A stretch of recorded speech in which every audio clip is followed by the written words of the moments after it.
All right, awesome. Okay, so where we're picking up today is in the chapter We Agnostics, and it starts on page 44. And We Agnostics is a chapter that's pretty well entirely devoted to step 2. And if you're zooming in today and you hear that I got a congested voice and you're like, I don't want to listen to this for an hour, fair enough.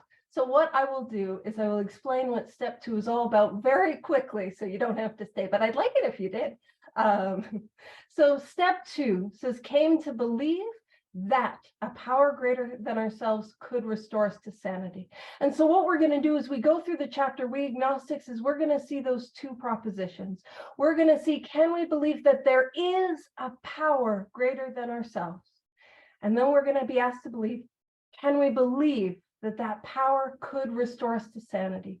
And for those that do not know what we talk about when we talk about sanity or restored to sanity, we're talking about the mental obsession being removed, being lifted from us. Can I believe that is possible? So that's all step 2 is. Now, as we get into the chapter We Agnostics, it's kind of important to understand, like, hey, like what is an agnostic? And welcome. We're on We Agnostics. So, woo! So what is agnostic, right? And in our modern sort of vernacular, I love how I'm trying to explain it in modern language, and I use the word vernacular. But in our modern language, agnostic sort of means, sitting on the fence. That sort of, there might be a God, there might not be a God, there might be a power greater than ourselves, there might not be. That's what it means in our sort of modern context. And when we see the word atheist, that word, and again, in our modern context, actually requires a bit of faith. That word means that we have faith that there is no God. We have faith, there's no God. So that's what that means. But when we look at the chapter, it's We Agnostics, and it's titled We Agnostic, not To the Agnostic, like that chapter 2 Wives, or the agnostic afterward, like the family afterward, or 2 employers, right? It's We Agnostic. And so to understand what it's talking about there, it can be important to understand the root of the word agnostic. So if you're just joining us for the first time, you're like, oh no, she's a nerd. I am. So the word agnostic is Greek in origin. And egg means without, and gnosis meaning knowledge. And so when it says without knowledge, it is to mean without knowledge of God. And so every single one of us, when we come to the second step, absolutely we might have belief, and absolutely we might have faith, and absolutely we might have spiritual principles, but we don't have that deep inner knowledge. And when we go back to the Greek for gnosis, that meaning knowledge, it's not like a head knowledge. It's if you've ever worked with a sponsee, or you've been the sponsee, I know. It's not that knowledge. It's a deeper heart level knowing. For example, there's a difference between somebody who, I know that person. Yeah, we met a time or two, versus knowing someone, which would be like in a marriage with someone. There's just different ways to look at knowing. And so when we come to step 2, all of us come without this knowing of God at that deep, deep inner level.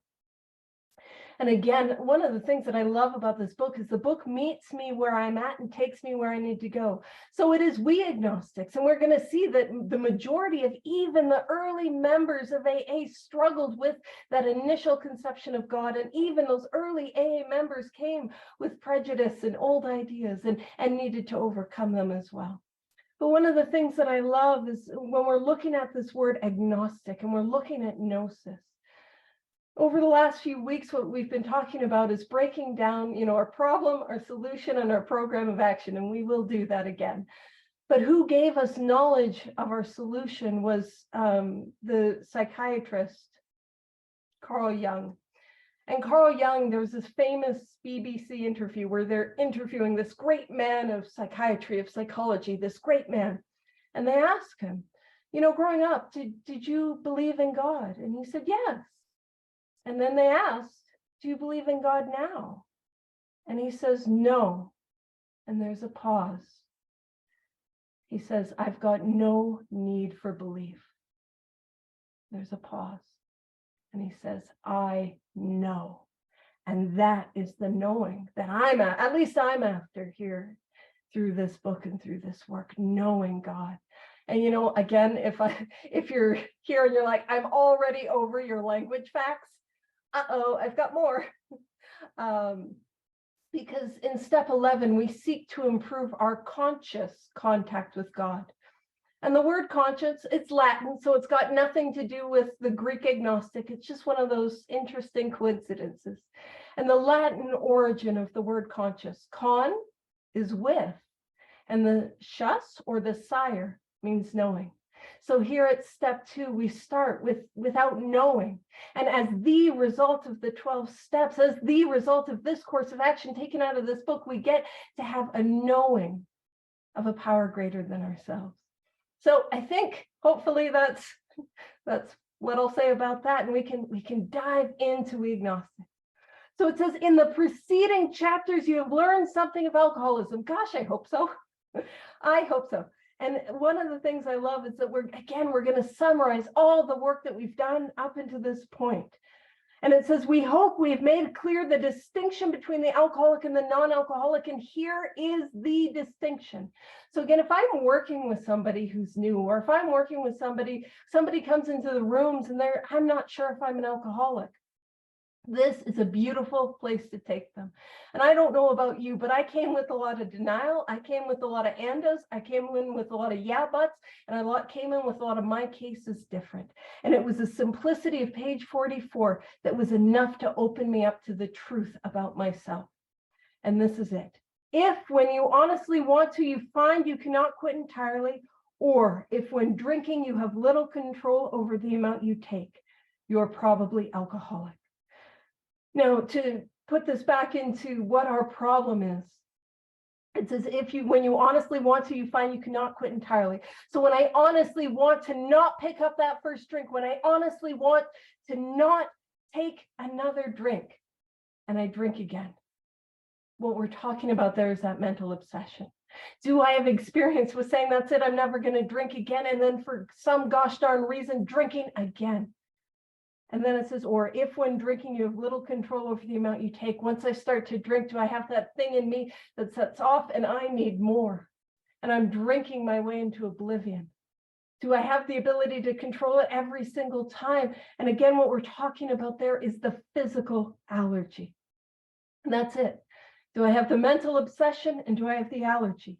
And it says, if that be the case, you are probably alcoholic, and that is as simple as it needs to be to qualify somebody like me. And then, so that's not great news. And then it gets worse. It gets worse. If that be the case, you may be suffering from an illness which only a spiritual experience will conquer. Oh no. Oh no, I don't want one of those. I was like all of us when I came to the rooms and I heard people talk about God, and I had those old ideas and I had those prejudices, and I don't like what they're talking about. And again, the book meets me where I'm at. It says, to one who feels he is an atheist or an agnostic, such an experience seems impossible. But to continue on as he is means disaster, especially if he is an alcoholic of the hopeless variety. Now, in the chapter, there's a solution. We were talking about, hey, what makes an alcoholic of the hopeless variety? And we saw it. Really, we can pop over, bottom of 24, bottom of 25, even bottom of 26. It talks about when this sort of thinking, the mental obsession, that insane thought that I have when I am as sober as I am today, is fully established in an individual with alcoholic tendencies. That's that physical allergy. I've probably placed myself beyond human aid, and unless locked up, may die or go permanently insane. And then it goes on to say on page 25, if I go into that region from which there's no return through human aid, I have two alternatives. Right, just two. One, to go on to the bitter ends, blotting out the consciousness of my intolerable situation as best we could. The other, to accept spiritual help. And this is telling us that same predicament that I'm in. Step one for me is not good news. it's not good news. Step one for me is a concession that I will drink again. Despite no matter how much I don't want to drink again, no matter how much I need to stay sober, I will drink again. And it says to be doomed to an alcoholic death or live on a spiritual life are not always easy alternatives to face. And goodness, isn't that true for alcoholics? Isn't that true? Because when I was presented with my two alternatives, of course I was like, well, do I got to make amends to that jerk? You know what I mean? Do I have to pray and meditate? You want me to do that every day? You want me to work with alcoholics? I don't know if you're aware, they're really self-centered. I need to spend time thinking about me, not working with alcoholics. You know what I mean? But those are my two options. If I have alcoholism, if I have something else, I got a lot of other options. But if I have alcoholism, those are my two options. And it might not feel like an easy alternative. And it says, but it isn't so difficult. About half our original fellowship were exactly that type. About half of the original 100 members were atheists, were agnostic, came with these old ideas. And it says at first, some of us tried to avoid the issue, hoping against hope we were not true alcoholics. Anyone else? Yeah, me. I was hoping it was something else. To be honest, I was hoping it was something I could fix with a pill, by which I would then take 3, followed by another 3, and then probably another. You know what I mean? That's what I was hoping. But it says, but after a while, we had to face the fact that we must find a spiritual basis of life or else. And a basis of a life is another way to say way of life. And or else is not good news either. I have 2 alternatives. And if I do not choose, I've chosen the alcoholic death. I've chosen or else. Perhaps it is going to be that way with you. And I love this because, again, meeting us where we're at. But cheer up. It's hopeless, but cheer up. Something like half of us thought we were atheist or agnostic. Again, reiterating that many of us had those barriers. Many of us felt the way that you have felt.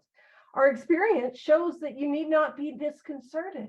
And what that means for me is that what I believe is far secondary to the actions that I take.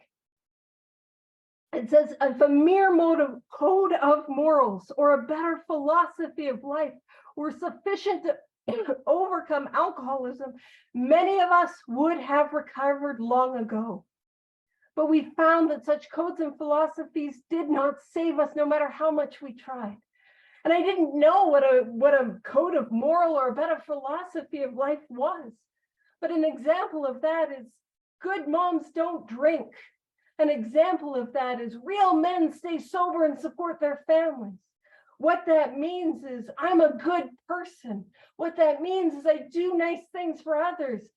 What that means is all those things that and I don't know too many people that came here and thought that we were a lot of us do come and feel like we're garbage and we're the worst, but I don't think I'm a bad person.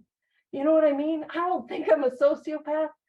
And I have these morals and these values and these things, and a lot of those morals and values look like those inspirational quotes that we see on Facebook or Instagram.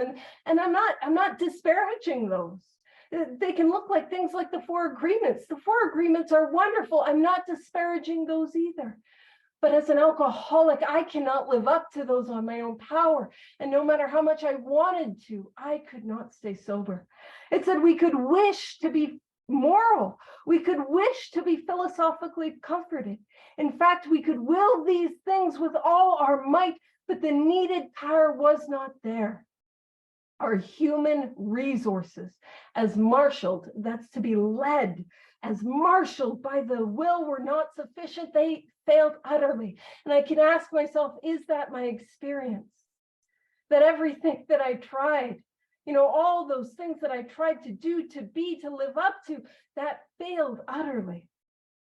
And it says lack of power, that was our dilemma. See, in step 1, I come to understand the hopelessness and the powerlessness that I am in. I am powerless. And of course, I'm powerless once I drink because the allergy kicks off and I can't stop myself from taking a second and a third and a fourth. But I'm also powerless when I say, that's it, I'm never going to drink again, and I'm as sober as I am today. Nothing that I was, and I didn't try everything, but nothing that I was able to put between me and that first drink lasted long enough. Nothing worked to give me permanent sobriety. I was without power. And so if I'm at this place where I am without power, we had to find a power by which we could live. And it had to be a power greater than ourselves, obviously. But where and how were we to find this power? And what I want to point out is that power in this book is capitalized. So if I'm coming here and I'm struggling with the word God, feel free to substitute the word power. And, for me, well, I'll share this a little bit later on. And it says, well, that's exactly what this book is about. Its main object. So again, the main purpose of this book, the main purpose is to enable you to find a power, capital P power, greater than yourself, which will solve your problem. So again, I need to believe that there is a power greater than myself, and I need to believe that that power can solve that problem. And so again, that is the whole point of this whole book. And again, that is why I like going line by line with sponsees, and why I love doing big book studies like this, because I want to follow these clear-cut directions that enable me to find that power. And so it goes on to say that means we have written a book which we believe to be spiritual as well as moral. And it means, of course, we're going to talk about God. Here, difficulty arises with agnostics. Many times we talk to a new man and watch his hope rise as we discuss his alcoholic problem and explain our fellowship. Has that not been our experience? Many of us hearing, oh, that's what's wrong with me. Oh man, you drank like that too. You did that too. I'm not alone. Right? That hope followed by, oh no, they're going to talk about God, right? But his face falls when we speak of spiritual matters, especially when we mention God. For we have reopened a subject which our man thought he had neatly evaded or entirely ignored. Oh man, I was hoping this wasn't a spiritual thing. And again, when we come to this next paragraph, it says, we know how he feels. The book is meeting us where we're at. So as we go through step one, we can ask ourselves, is this our experience? Is this our experience? Is this our experience? But I can also do this with my barriers in step two. And that's what this paragraph is all about, the barriers that we might have to overcome in step two. And I promise they are not as big a barrier as it feels like. So it says, we know how he feels. We've been there. This is our experience, and this is an experience-based book. We have shared his doubt and prejudice. Have I come to this thing with honest doubt and prejudice? And prejudice, what that means is just to have a negative belief of something we haven't experienced, right? I have ideas about something I haven't experienced. Do I have these old ideas about maybe what that word God means?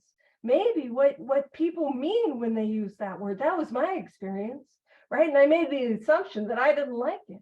Maybe I had the thought of organized religion. That was actually what it was.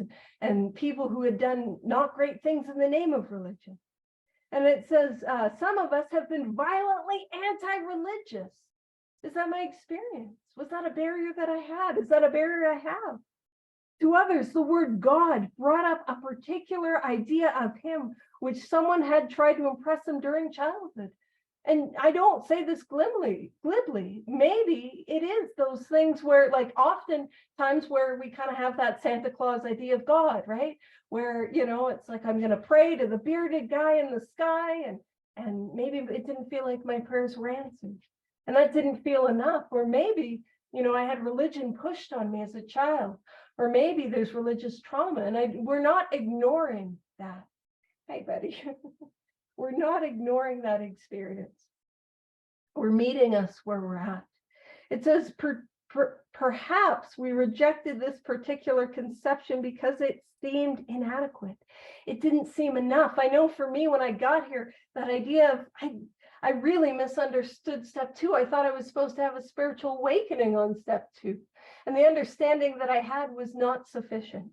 I don't really know God. I don't walk hand in hand on the beach with God. I can't get this thing.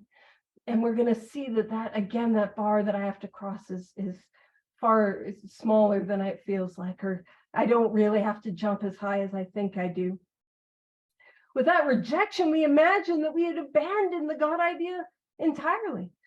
We were bothered with the thought that faith and dependence upon a power, capital P, power beyond ourselves, was somewhat weak, even cowardly. I got here young, and I know some people are like, what are you, 12? I mean, emotionally. I got here young, excuse me, and one of my barriers, or one of my perceived barriers to this thing was that God isn't cool. That's not a cool word. I mean, that's what all the old people like me now are using. I'm in my 30s. I thought I was old when I got here. I know I would write inventory on me too. That word God isn't cool, and yeah, I'll just share with you the journey I had. So when I got here, I started by using the word higher power, because that was kind of what the cool kids were using, right? And I started to use higher power.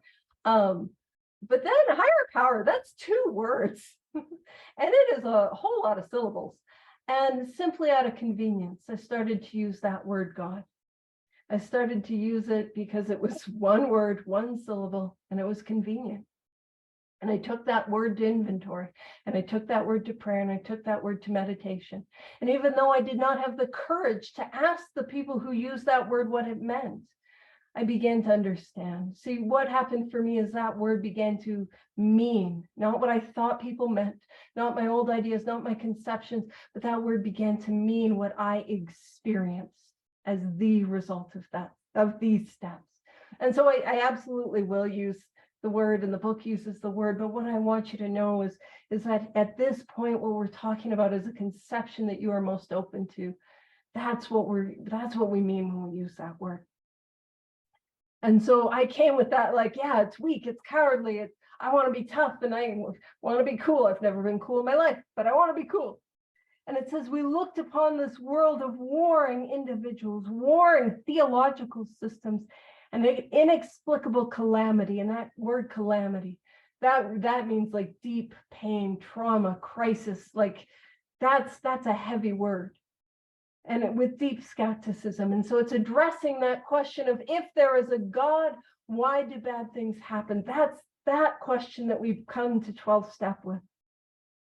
We looked askance at many individuals who claim to be godly, which is to say skeptically. We all know, at minimum, we all know, like, judgy ladies that go to church. Oh, thank you. Like, at minimum, we know those judgy ladies who go to church. And I, just for those who don't know, somebody in the chat said I was cool, so I'm taking it while I get it. Yeah. So those we've seen people who've done things in the name of religion and have done awful things in the name of religion, and those barriers, right? And then it says, how could a capital S, capital B, supreme being have anything to do with it all? And who could comprehend a capital S, capital B, supreme being anyhow? And so those are my barriers. I don't know this God. I don't understand this God. It just feels like a nebulous concept at this point. How can I get step 2? And this is what opens us up. And isn't it always experience? It says, yet in other moments we found ourselves thinking, when enchanted by a starlit night, who then made all this? There was a feeling of awe and wonder, but it was fleeting and soon lost. I'm privileged to live right by the Rocky Mountains, which is, some of the most beautiful places on earth. And excuse me, and to be out in the mountains is to just be in awe. And it's hard for somebody like me to doubt the power of God in the Rocky Mountains. But again, what we're talking about there is what opens us up to belief is experience. And I'm a big believer that this thing is really experiential. Now, I know for me, and I know for many of us, what opened us up was we came to the rooms and we saw people who were happy and sober at the same frickin' time. And that was enough. I believe that you believe. I believe that you weren't lying. I believe that you were sober even on weekends. Took me a little while to believe that one. But I was open enough to believe that you believed, and that was enough for me. I couldn't deny the power that had happened to you. But keep in mind, this book was meant to go out and carry this message, and I might not know a single other sober alcoholic. I might only have a copy of this book. And so I've got to relate it to my experience, those moments when it just caught up in nature, the stars, and just that awe and wonder. And it says, yes, we of agnostic temperament have had these thoughts and experiences. Let us make haste to reassure you. We found that as soon as we were able to lay aside prejudice, and that is what this chapter is going to ask us to do time and time again, lay aside our old ideas and express even a willingness to believe in a capital P power greater than ourselves. That's all that is asked of me. Can I believe that just maybe, I'm willing to believe maybe there could be a power greater than myself. It says we commence to get results. We commence to get results. There are results on offer. Even though it was impossible for any of us to fully define or comprehend that power which is God. That is good news. I don't need to define God. I don't need to understand God. I just need to start with a belief. And that belief will allow me to continue to take the actions which open me up to an experience of God. And this is good news too. It says, much to our relief, we discovered we did not need to consider another's conception of God. And so if we're at the meeting, at this big book study today, or listening to this today, your own conception, however inadequate, is sufficient to make the approach to effect a contact with him. This is just the starting blocks of a lifelong race. You know, when I got here, I really thought the spiritual awakening was to happen on step 2, and I was supposed to be like, I know God now. And that did not happen, and I thought I was doing it wrong. And no, this is not the finish line. This is the starting blocks. And we're going to continue to grow and to seek. And so, excuse me, as soon as we admitted the possible existence of a capital C, capital I, a capital S, capital U, creative intelligence, a spirit of the universe underlying the totality of things, we began to be possessed of a new sense of power and direction, provided we took other simple steps. And so anytime we see those capitalizations, especially in We Agnostics, we can think, okay, that could be a synonym, a word that I can use instead of God if I'm really not open to that word. And one of the things that I love doing is finding the sneaky descriptions of a spiritual awakening. And today, I promise, we will go to the Spiritual Experience Appendix in the back. Today, I promise we will. But I love finding the descriptions in the book. And one of them that new sense of power and direction, it's a beautiful description of a spiritual experience, especially because on the last page, I am without power. It is not my power. I need a new power. And how do I get that sense of new power and direction? Provided we took other simple steps. That's the rest of the 12 steps. Darn it, I've got to do the actions and the steps to have a spiritual awakening. So again, breaking it down, problem, solution, program of action. So it says, we found that God does not make too hard terms to those who seek him. And that's what I found, is that my responsibility is to seek. And like I really, and I might have spoken about this before, I probably have, but I really come, and you don't have to come to step 2 in this way, or you don't have to come to God in this way. But this is how I come to it, in a real relational view of God. And so, you know, when you're dating somebody, especially if you're dating somebody sober, at first it's real awkward and uncomfortable. And I don't like, you know what I mean? It's a little like when I first start to pray. It's a little awkward. It's a little uncomfortable. But over time, and not time, see, if I go out on one date with somebody and I go on a second date 3 years later, we haven't done anything to build our relationship, right? But with consistent action, with listening, with speaking, with inviting, with spending that time together, we build a relationship.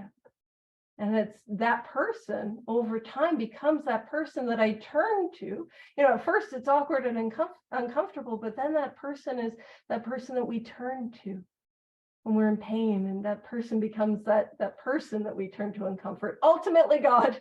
And so that's how I see that view. So my job is to seek.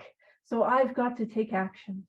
And it says to us, the capital R, capital L, S, realm of spirit is broad, roomy, all inclusive, never exclusive or forbidding to those who earnestly seek. Again, I am asked to seek, but man, it is wide open. My conception, or the need for a conception, it is wide open. It says it is open, we believe, to all men. And so one of the things is you know, I don't need to consider another's conception of God. I don't need to know God. I can start with where I'm at, and if I seek, it will grow. And this is a book that's written in the 1930s. And it does have some influence from one religion in particular. But this is pretty open. This is pretty inclusive. And I just love that. There's an element of timelessness to this thing. And it's one of those things I really believe, like, if it's divinely inspired, if it's true everywhere, and it's true throughout time. And I, at least me, I see this. So it says, when therefore we speak to you of God, we mean your own conception of God. This applies too to other spiritual expressions which you find in this book. So do not let any prejudice, so those old ideas, oh, I know what that means, I don't like it, right? Don't let any prejudice you may have against spiritual terms deter you from honestly asking yourself what they mean to you. How cool is that? We get to grow this thing, and we get to see what prayer and meditation and all of that look like for us, and developing, and that is our starting block. Now it's going to give us some precise directions to follow, but there's also a lot of freedom in this thing where both are true. So at the start, this was all we needed to commence spiritual growth. That's what we're after. It's not a destination, it's a journey, growing. So to affect our first conscious relation with God as we understood him. Afterward, we found ourselves accepting many things which seemed entirely out of reach. That was growth. But if we wished to grow, we had to begin somewhere. So we used our own conception, however limited it was. We needed to ask ourselves but one short question. And if you're writing in your book, you can make a note that this is step 2, part 1. This is the first part of step 2. It says, do I now believe, or am I even willing to believe that there is a power greater than myself? Is it possible that there is a power greater than myself? And as soon as I can start with that, that is step 2, part 1. That's it. And when I work with sponsees, I'll ask them a question. Do you believe, or do you now believe, or are you even willing to believe that there is a power greater than yourself? And almost invariably they can say yes. And I can say, I can assure you with emphasis that you are on your way. And sometimes I do say it like that.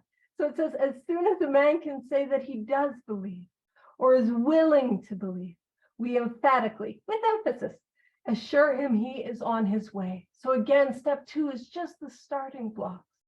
And I can start with the belief. Now, I don't need to consider your conception, but I can start with the belief that you have one. I can start with the belief that there are people who are happy and who are sober at the same time. And they said God made that possible. And I'm willing to take the actions they take. So again, step 2 is came to believe that a power. So I have to believe that there is one. Now, in this book, we're going to see a lot of examples of where we believed one thing and were given evidence and changed our minds. But in step one, I came to believe that alcoholism was a power beyond my control. So there's already a power greater than me. Now, again, this is a little humorous, but I'm sure that all of you who have joined the Big Book study are wonderful, law-abiding citizens and would never end up in the back of a police car. All I'm saying is I have. And the Calgary Police Service has proved to be a power greater than myself, right? And listen, I went back in the police car. I have made some decisions to turn my will and my life over to that power's care. The good news is we can come here and find one that'll take us to better places, right? And what I have found is I came and there was not a single time that I came to alcohol and sold its power short. You know what I mean? I came to alcohol with problem after problem after problem after problem, and not a single time did I ever think that alcohol could not solve that problem. Alcohol could not help me. Alcohol could not fix me. So again, I already have belief in a power greater than myself. It's not a stretch to believe that there could be another. And so it says, it has been repeatedly proven. So again, this is our experience, that upon this simple cornerstone, a wonderfully effective spiritual structure can be built. Now, a cornerstone, excuse me, is that symbolic stone that's laid, and upon that the structure is built. And you know, it's really like, that's the one that'll say, you know, this stone laid this date, and upon that stone, this effective spiritual structure. And I can build any spiritual structure I want. And I can build like the most incredible, wonderful structure upon this. This is the cornerstone, and I can build. And I don't have to limit myself. You know, you can build an incredible, wonderful cathedral, or the most, like something like the Sydney Opera House, just incredible and beautiful of a spiritual life. And I didn't think I wanted one when I got here. But again, this is the starting places. Now it's got an asterisk, and the asterisk says, please be sure to read Appendix 2 on a spiritual experience. Now I've been avoiding it this whole time, but it did say please. So why don't we do it? Let's pop over to the spiritual experience. And so we'll find it on page 561 of this book. Excuse me. All right, so it says, and just a little pause, make sure we're all there. Spiritual experience. The terms spiritual experience and spiritual awakening are used many times in this book. Yes, page 561, if you're not all there. Sorry, guys. 567. I think I said 561 twice. I think I got it wrong twice. I will keep coming back. Bear with me. We had to seek, you know what I mean? Is upon the willingness to seek. You guys are real willing. Bear with me. I've had a really bad head cold. So when it says the term spiritual experience and spiritual awakening are used many times in this book, and for me, spiritual experience and spiritual awakening are a lot like shortcoming and defective character. They're synonyms to mean the same thing. Now, I do know people who believe very strongly that a spiritual experience is something that happens in the moment, and an awakening happens over time. And if you believe that, I'm wrong and you're right, and that's cool. But for me, just to keep it simple, they're synonyms. And it says they're used many times in this book, which upon careful reading shows that the personality change sufficient to bring about recovery from alcoholism has manifested itself among us in many different forms. Now, if you remember back There's a Solution, Dr. Carl Jung spoke about how these ideas, these emotions, these attitudes, which were once the guiding forces of the lives of these men, suddenly cast to one side. So that personality change being the way that I show up and the way that I see things and the way that I feel, that changes. Yet it is true that our first printing gave many readers the impression that these personality changes or religious experiences must be in the nature of sudden and spectacular upheavals. I don't know where they would get that, Phil Wilson's White Light Spiritual Experience, where it's like, whoa, clean wind on the mountaintop, blows through and through. And also, we're going to wrap, when we get to the end of We Agnostics, we're going to have Fitzmayo's incredible, powerful step 2 experience, which was the who are you to say there is no God. So we're reading those, and man, I didn't have one of those. I can't get well. And so it says, happily for everyone, this conclusion is erroneous, which is to say, happy for everyone. This is not the case. So in the first, so it says among our, oh gosh, the head cold's getting to me. So in the first few chapters, a number of sudden revolutionary changes are described.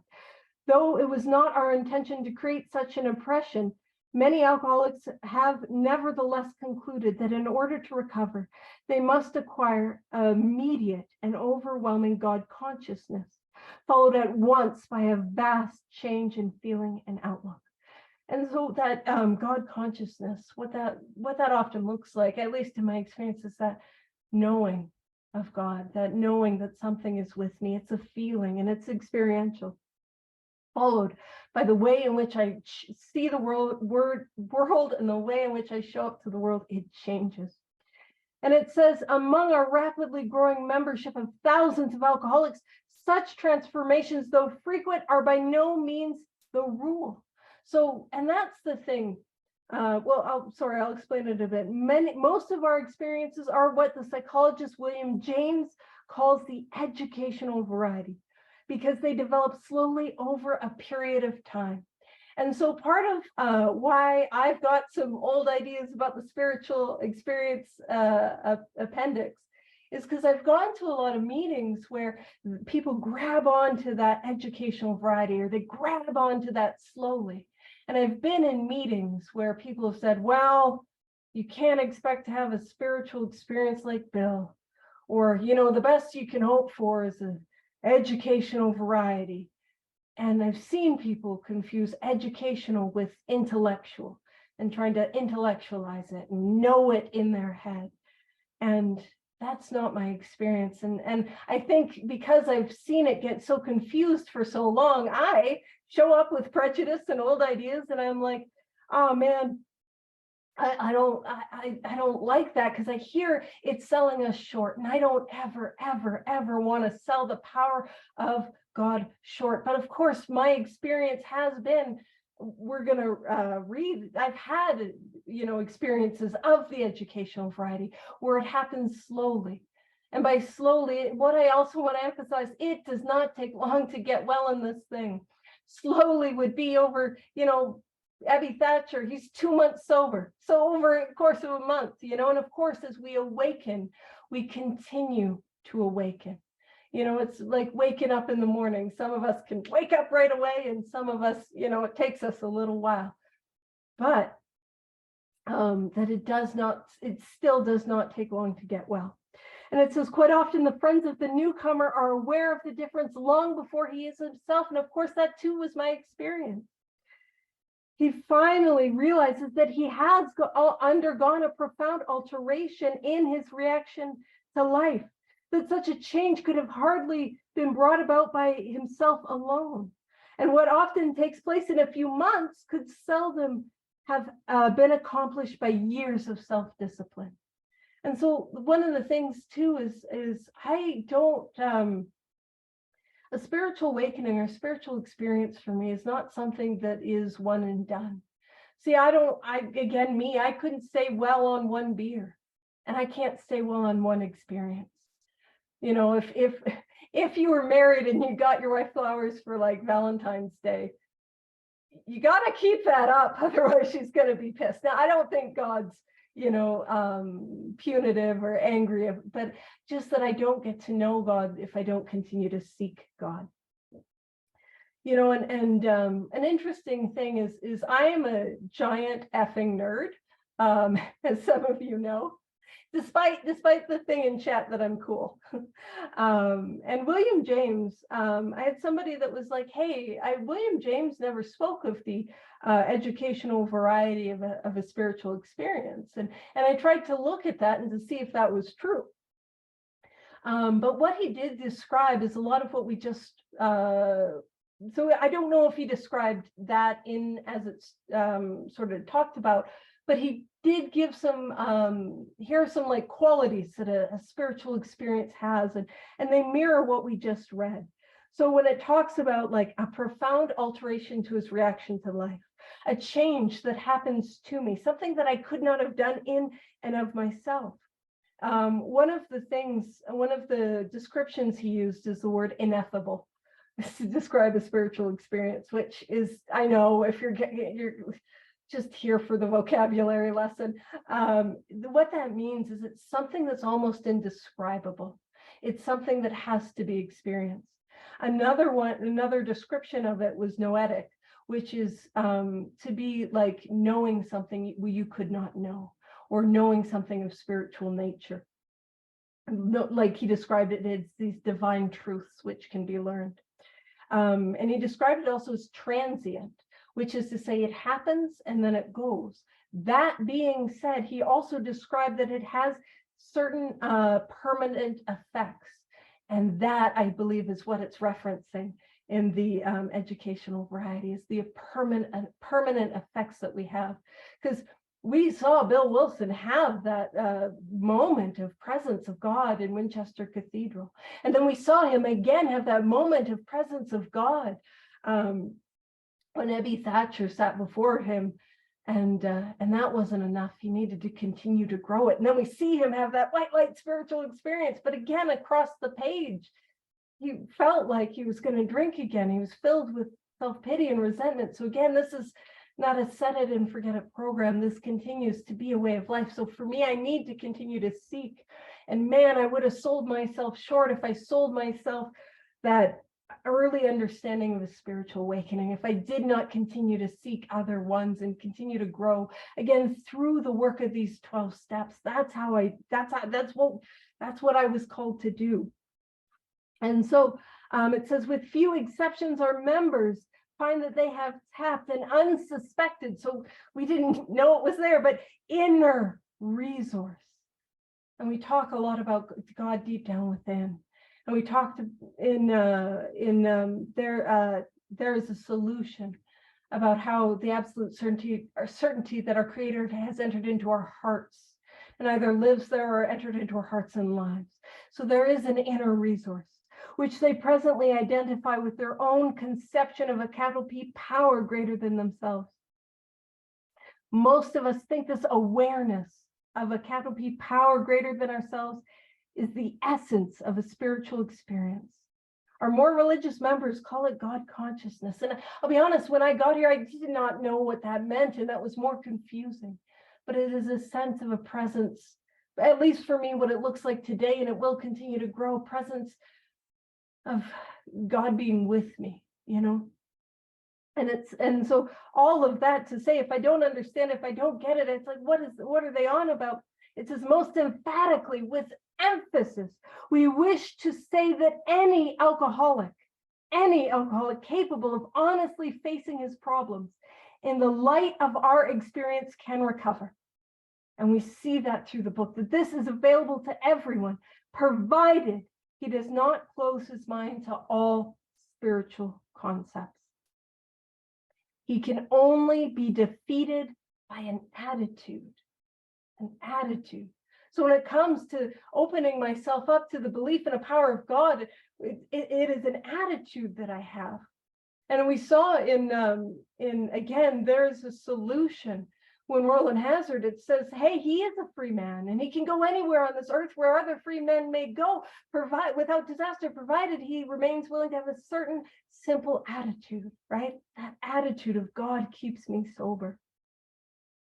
He can only be defeated by an attitude of intolerance or belligerent denial. Goes on to, and so again, what do I need to watch for within me? To watch for my own intolerance, to watch for my own denial, right? To watch for my own prejudices and my own old ideas. It says we find that no one need have difficulty with the spirituality of this program. It really is open to anyone and everyone. And it says willingness, excuse me, willingness, honesty, and open-mindedness are the essentials of recovery, but these are indispensable. And if you guys remember, Ebby Thatcher, he was telling Bill Wilson, hey, these are the essentials of recovery. We see it at the bottom of page 13. It says belief in the power of God, plus enough willingness, honesty, and humility to establish and maintain the new order of things were the simple requirements. And it's not perfectly mirrored, but we see a beautiful mirror that what is needed is that willingness, honesty, and open-mindedness. And we then go on to see this quote. Now, it says, there is a principle which is bar against all information, which is proof against all argument, and which cannot fail to keep a man in everlasting ignorance. That principle is contempt prior to investigation. And it's attributed in this quote to Herbert Spencer. And what's that saying is that idea that I know it won't work for me. I know that this thing can't help me. I know, and I don't like it. That idea that I come with prejudice and I'm not even willing to give it a try. And that will keep me in everlasting ignorance, right? And it actually wasn't Herbert Spencer. So the quote should be attributed to William Paley, and he was an English clergyman. He was an author and a lecturer. Now, this quote came from the gentleman, his name was Ray C. And his story was an artist concept in the first edition. And they took out his story in the second edition, but kept the quote, or kept the misquote, as it's maybe more accurate. And just, I don't know if this is interesting, probably not. It's been a lot of, like, it's Boxing Day. So if y'all are like over these fun facts and these language lessons, feel free to return them. You know, Boxing Day, get your money back. I'll give you a gift receipt. But Ray C, he designed, if you've ever seen the dust jacket for the original Big Book, where it's that bright yellow, Big Book Compendium, we use a lot of the bright yellow and red. He designed that. He also designed the Art Deco version, which was never used. And so, yeah, I thought that was kind of a bit of a fun fact.